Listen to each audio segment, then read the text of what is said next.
give you 80-90% chance of death. And that's apparently all right, because not enough people are squawking about it. We've had plenty of brave whistleblowers, doctors, nurses, respiratory therapists, Senator Scott Jensen, Minnesota, exposing that he's primarily a doctor, considers himself a family doctor. They threatened to take away his license to practice because he squawked about the fraudulent death certificates. So all the numbers from Corona, when all the medical examiners and doctors are told to fill out the death certificate, how to fill it out. Like Deborah Birx was said, we're being liberal with the numbers. If anybody dies from this or that, but they had the Corona, we're going to assume that it was the cause of death. And the other issues were just side effects. Not saying it right, but it's called fraud. And it drives the COVID deaths, and COVID really is Certificate of Vaccine ID 2020. People shouldn't be saying COVID. They should be calling it the Corona or the SARS-CoV-2 Chimera. But the two sets of numbers, the numbers of deaths and the numbers of positive tests, are driving the way of life in America. Who gets to live, who gets to die, who gets to keep their small business going, if there's even a chance, who gets to... It's driving everything. And they're both fraudulent, and we're allowing it. Millions of Americans and people on this planet, yet I'm censored because I'm essentially considered to be an outcast or an odd man or somebody who has controversial views. He was a really well thought of guy too, because of his ideas. The whole field, I mean, in cancer, he's the guy that led him into the whole oncogene thing, you know? Big research bonanza. Anybody who could order a little kit from some company and hire a couple of technicians could be a cancer researcher because of things that Peter opened up. And then Peter said, no, I don't think that's actually the cause of cancer. And that made those guys a little bit angry. And then he comes along and does the same thing for AIDS. He says, you know, I think we're on the wrong track here. You know, it's just like in political scandals. Follow the money trail. Figure out who's getting paid for this. Who's getting the money for those Western blocs. There's your person who's going to always come down on the side of, you got a confirmatory Western blots, they call it. They don't even do them in England anymore. No, not since 1992. It's totally, and ask a doctor how it works. The doctor who prescribes says, got to have a Western blot to confirm this ELISA positive thing. How does that work, doctor? Sir, what are they now measuring about me that's different from what they measured with the ELISA test? He wouldn't know. He's not got any idea. I bet you there's scarcely 50 physicians in this country. Probably at that time, for alternatively intended to treat cancer, but it failed. This is the AZT that Fauci made profit with this AIDS pandemic. AZT is an antiretroviral drug that became the first drug approved for the treatment of AIDS and HIV infection in 1987. It was originally intended to treat cancer, but it failed to show efficacy and had unacceptably high side effect profiles.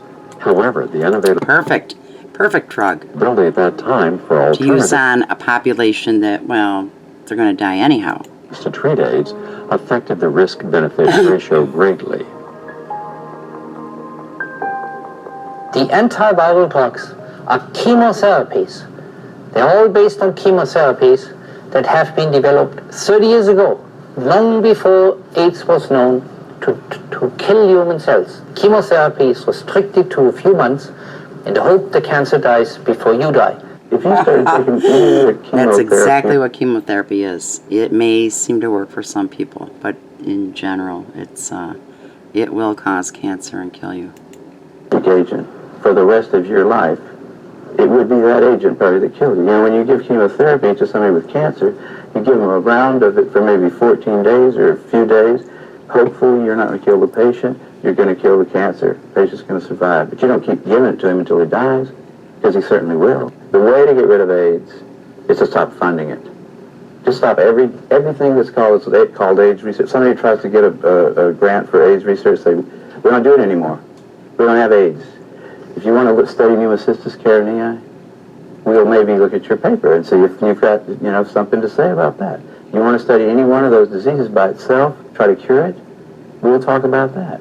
The thing that I learned, like back in 1968 when I first published a paper by myself in Nature in a field that I had no expertise in at all. That's what he says here is good. There are no old wise men up there at the top of science, which I would have did until 68. I would have thought, if you try to publish a dumb paper in a journal like Nature, it won't get published. If you try to publish a good paper in there, like I later tried to publish PCR, the invention of PCR, in the same journal, and they didn't take it.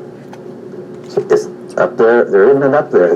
There's no place up on the Academy of Science is just a bunch of idiots, just like everybody else. The editors of journals, austere journals even, they're just busy with their little lives and stuff. There are no old wise men up on the top making sure that we don't do something really dumb. This guy here, Peter Duisberg, PhD, he was blocked by the head of NIH,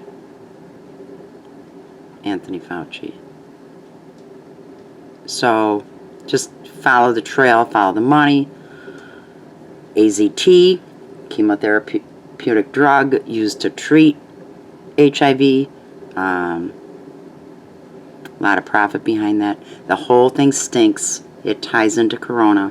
It's just like the pre-drill and using emotions and all that with the AIDS. Anyhow, I didn't mean to make. I want to make this like 4 minutes long. I've been looking, and what's funny, my screen won't show up right now. I've been looking and looking. I wanted to see when this was put out. The tie about in Kary Mullis explaining about the PCR and the HIV/AIDS Anthony Fauci tie. Haven't been able to find much except lengthy talks, a few lengthy talks Kary Mullis is doing that doesn't come into it. Finally run across this, and underneath it, just like COVID, there's like a public service announcement on AIDS, and it takes you to like a site, like it's a special disease, and it takes you to, like, not Wikipedia, but something like that. Anyhow, interesting. So, I will leave a link if my computer works.